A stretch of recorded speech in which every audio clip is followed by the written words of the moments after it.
रात का आखिरी यात्री रात के 2:45 पर थे। विशाल रेलवे स्टेशन पर अकेला खड़ा था।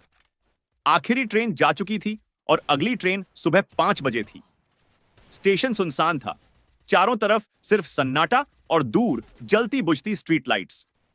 विशाल ने अपनी घड़ी देखी और एक लंबी सांस भरी। उसे नहीं पता था कि अगले कुछ मिनटों में उसकी जिंदगी हमेशा के लिए बदलने वाली थी। तभी ट्रैक पर किसी के चलने की हल्की आवाज आई। विशाल ने चौंक कर इधर उधर देखा। प्लेटफॉर्म पूरी तरह खाली था, लेकिन फिर भी उसे साफ सुनाई दे रहा था कि कोई ट्रैक पर चल रहा है। उसने आगे झांक कर देखा। एक आदमी प्लेटफॉर्म के छोर पर खड़ा था। सफेद कपड़े, सिर झुका हुआ, बिल्कुल शांत। विशाल कुछ देर तक उसे देखता रहा। आखिरकार उसने हिम्मत जुटाई और पूछा, भाई साहब, अगली ट्रेन कब आएगी?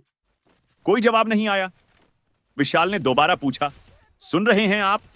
इस बार वो आदमी धीरे धीरे हिला और फिर उसने अपना सिर उठाया, लेकिन उसका चेहरा नहीं था।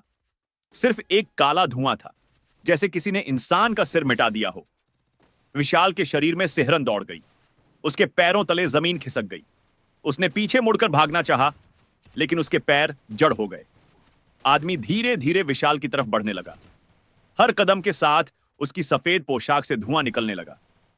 ये क्या हो रहा है? विशाल कांपते हुए बुदबुदाया। अचानक एक पुराना अखबार हवा में उड़ता हुआ विशाल के पैरों से टकराया। उसने कांपते हाथों से उसे उठाया और पढ़ा।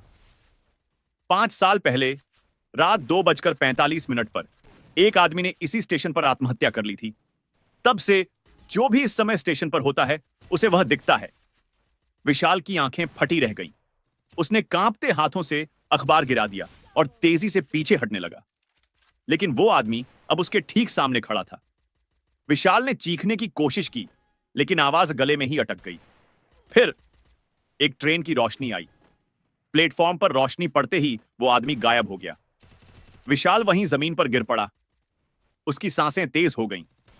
सुबह जब लोगों की आवाजें आने लगीं, तब उसकी आंख खुली। स्टेशन पर चहल पहल शुरू हो चुकी थी। सब कुछ सामान्य लग रहा था, लेकिन जब उसने अपनी घड़ी देखी, वो अब भी 2:45 पर रुकी हुई थी।